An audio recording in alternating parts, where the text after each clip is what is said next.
আস্তে ধীরে আসো, পড়লে কিন্তু বাতিল হবে।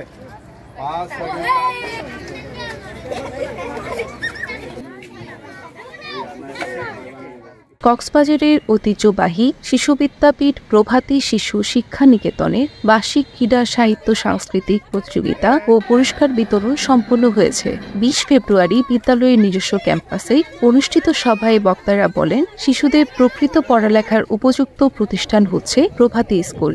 এটি কক্সবাজারের শিশুদের শ্রেষ্ঠ বিদ্যাপীঠ। কক্সবাজারের আলোকিত ও প্রতিষ্ঠিত ব্যক্তিরা এই শিক্ষা প্রতিষ্ঠান থেকে অধ্যয়ন করেছে। প্রভাতী স্কুল শহরের প্রাণকেন্দ্রে অবস্থিত। পৌর বিপারিটি স্কুল সংলগ্ন জজ সাহেবের বাসভবনে লাগোয়া হওয়ায় নিরাপদ চলাচলে যেমন উপযোগী, তেমনি নিরিবিলি পরিবেশে অধ্যয়ন করে শিশুরা, যেখানে গাড়ির হর্ন হইচই নেই বললে চলে।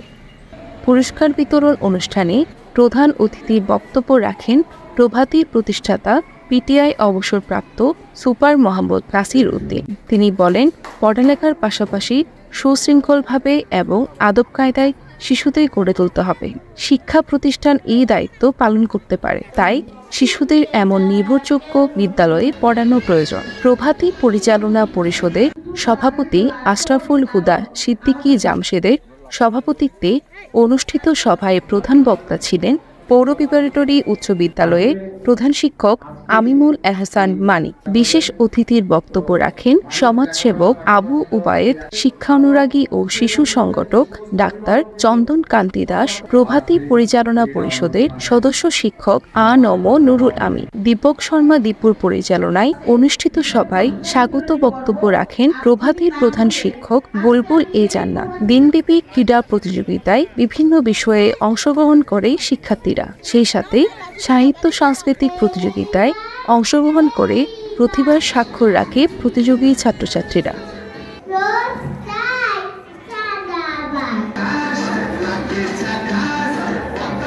যেমন খুশি তেমন সাজ প্রতিযোগিতায় বিভিন্ন সাজে সজ্জিত হয়ে অনুষ্ঠানকে আলোকিত করেছে প্রতিযোগিতারা।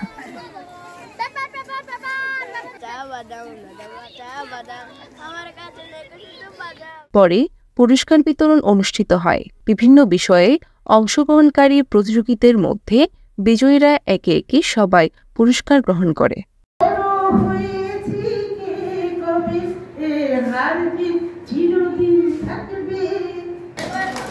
News desk, CCN।